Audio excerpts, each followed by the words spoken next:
Ya, bismillahirrahmanirrahim. Assalamualaikum warahmatullahi wabarakatuh. Salam Pancasila. Apa kabar Anda semua? Semoga masih tetap diberi kesehatan dan semangat untuk mengikuti materi pendidikan Pancasila dan kewarganegaraan khusus untuk Anda yang ada di kelas 12. Ya. Baik Anda sekalian, kali ini kita akan melanjutkan materi kita yang ada di bab 4 tentang dinamika persatuan dan kesatuan dalam konteks Negara Kesatuan Republik Indonesia. Kali ini kita akan masuk pada bagian poin A tentang hakikat Negara Kesatuan Republik Indonesia. Konsep negara kesatuan atau unitarisme. Bagaimana pengertian dan maksud negara kesatuan itu?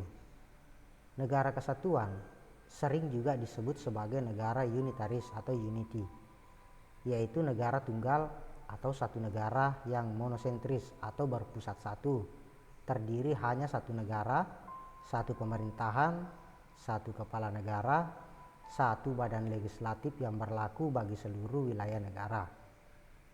Hakikat negara kesatuan yang sesungguhnya adalah kedaulatan tidak terbagi-bagi baik keluar maupun ke dalam, dan kekuasaan pemerintah pusat tidak dibatasi.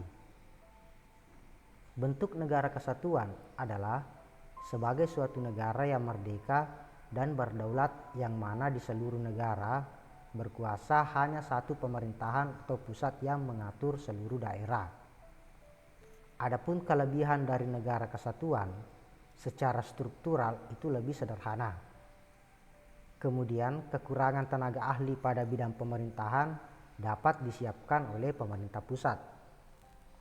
Daerah yang kurang maju dapat dimintakan anggaran dari pusat subsidi. Kemudian mengurangi timbulnya sifat provinsialisme dan separatisme.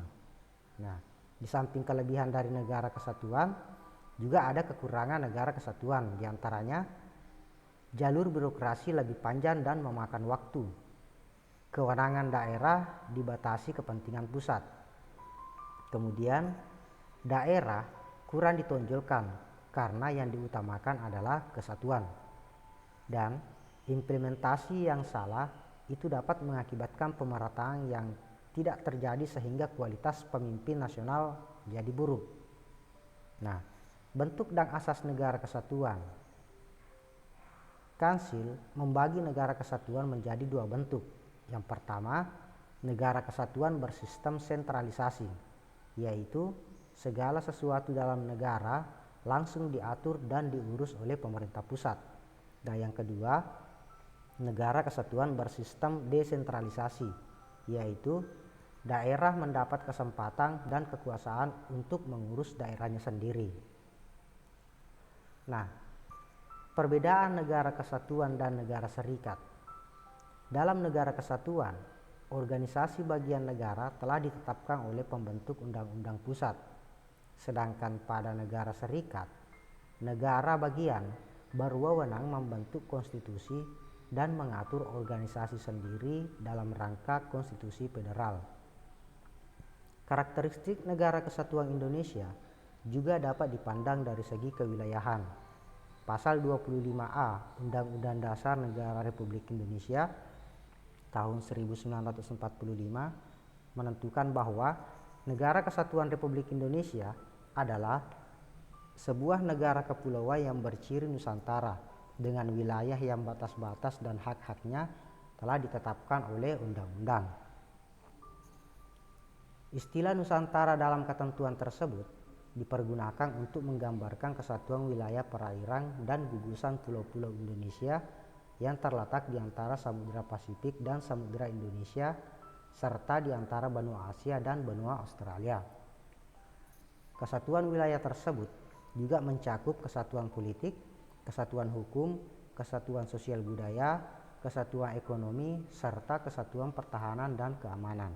Dengan demikian, meskipun wilayah Indonesia terdiri atas ribuan pulau, tetapi semuanya terikat dalam satu kesatuan negara, yaitu Negara Kesatuan Republik Indonesia.